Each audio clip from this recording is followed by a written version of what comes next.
Sud Matin, l'invité du jour. Notre invité revient sur le phénomène de la migration irrégulière, un drame en cours au Sénégal. Khadim Ndiaye est notre invité. Il a réalisé le documentaire Calvaire des migrants. Il répond à Adam Ndion. Khadim Ndiaye, bonjour. Vous aviez publié en 2019 un documentaire qui raconte le calvaire des migrants.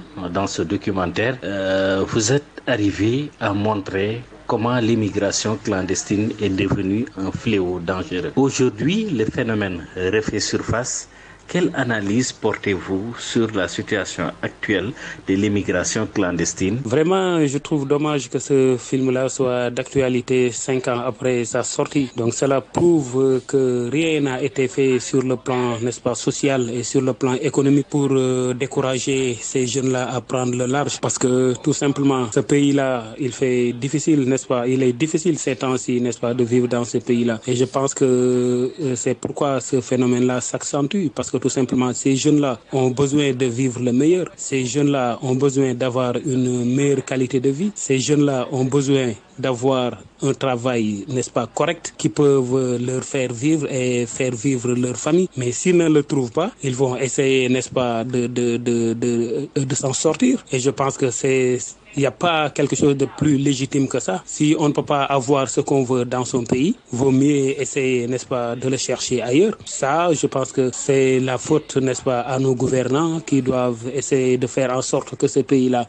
ces jeunes, qui doivent faire en sorte que ces jeunes-là qui partent aient envie, n'est-ce pas, de rester dans leur pays et de travailler correctement et de faire vivre correctement leur famille et de pouvoir subvenir à leurs besoins. Mais si on est dans un pays où on ne peut pas se payer, n'est-ce pas, un bon appartement, on ne peut pas vivre correctement, on va essayer de le trouver ailleurs. Et ces jeunes-là, moi, je me dis que c'est leur façon, n'est-ce pas, de se faire entendre. C'est leur façon de se faire entendre parce qu'ils sont délaissés. Ces jeunes-là sont délaissés. Personne ne les aide et ils ne trouvent plus aucun recours que de se jeter dans la mer et d'aller se suicider parce qu'ils n'ont pas le choix. Khadim, selon vous, qu'est-ce qui explique cette aventure dangereuse en mer que les jeunes tentent sans se soucier de leur vie? La vie au Sénégal est-elle difficile à ce point? Mais Adama, sans réfléchir, je te dirais oui, que ce Sénégal-là est difficile. Vous imaginez le taux de chômage, n'est-ce pas, que ces jeunes-là sont en train de subir dans ce pays-là. Dans un pays où la plupart des jeunes sont dans l'informel, qui sont en train de vendre des serviettes, n'est-ce pas, dans les rues, qui sont en train de vendre des bonbons dans les rues, qui sont en train de vendre des arachides dans les rues pour pouvoir vivre. Moi, je me dis que ce pays-là, il faut qu'on essaye de faire quelque chose pour faire avancer les choses. Parce que vraiment, ça n'évolue pas. La qualité de vie, n'est-ce pas, n'évolue pas. Au contraire, ça régresse. Le pouvoir d'achat, n'est-ce pas, des pères de famille a subi vraiment un sacré coup avec la cherté, n'est-ce pas, de la vie, de la location, n'est-ce pas, de l'éducation pour les enfants et de l'électricité même, je te dirais. Parce que je vous donne un exemple sur l'électricité avec ces compteurs qui est en train, n'est-ce pas, de pomper les populations là, d'infliger, n'est-ce pas, un stress quotidien, par exemple, à ces citoyens-là.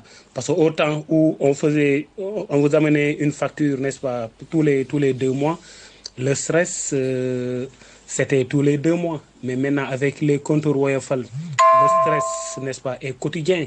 Chaque jour, tu subis un stress pour faire recharger, n'est-ce pas, ton compteur Royofal qui devient de plus en plus cher. L'eau devient de plus en cher et vraiment rare. Je vous donne un exemple là où on habite. L'eau, vous ne l'avez que la nuit et tard dans la nuit. Mais tous ces facteurs-là, n'est-ce pas, contribuent à faire de telle sorte que ces populations-là veulent découvrir autre chose. Parce que tout simplement, les gens vivent ici, n'est-ce pas, un calvaire, franchement, à cause de la cherté de la vie, à cause, n'est-ce pas, de la qualité de vie qui est vraiment piètre par rapport, n'est-ce pas, à la qualité de vie qu'on peut retrouver en Europe. Donc, on ne peut pas empêcher à ces gens-là d'aller chercher le meilleur, parce que tout être vivant a besoin, n'est-ce pas, de se divertir, a besoin d'une qualité de vie supérieure. Et si on a du mal à l'avoir chez soi, vaut mieux essayer de partir. Bien que nous, on ne pousse pas ces jeunes-là à partir, mais il faut leur mettre quelque chose dans la main. Après une large sensibilisation sur ce phénomène dans votre documentaire, aujourd'hui, quelle méthode utiliser pour contribuer à lutter contre ce phénomène qui devient de plus en plus inquiétant? Bon, mais Adama, sensibiliser, continuer à sensibiliser. Je trouve que la sensibilisation seulement ne suffit pas. Il faut vraiment aller au-delà. Et je pense que les pouvoirs publics ont leur responsabilité et sont vraiment entièrement responsables de ce qui se passe. D'aucuns me diront que quelle est la responsabilité de l'État? Mais la responsabilité de l'État est engagée dans tout ce qui se passe dans ce pays-là. Parce que c'est eux qui ont pris, n'est-ce pas, la responsabilité de diriger ce pays-là et tout leur incombe en fait. Donc, eux, ce qu'ils doivent faire à leur niveau, c'est d'essayer de retenir les citoyens sénégalais ici. Et comment les retenir? C'est de faire en sorte que ces gens-là aient envie, n'est-ce pas, de rester dans leur pays, n'est-ce pas, que ces gens-là aient un travail digne pour pouvoir rester et faire vivre leur famille, avoir la possibilité, n'est-ce pas, de se divertir, avoir la possibilité de voyager de temps en temps, de prendre des vacances, de vivre quoi en fait. C'est de ça que les gens ont besoin et je pense que c'est pas diable. Il suffit seulement de faire de la bonne gouvernance, n'est-ce pas, de s'appuyer sur les piliers de développement durable que sont l'agriculture, la pêche, et puis pour pouvoir développer notre pays.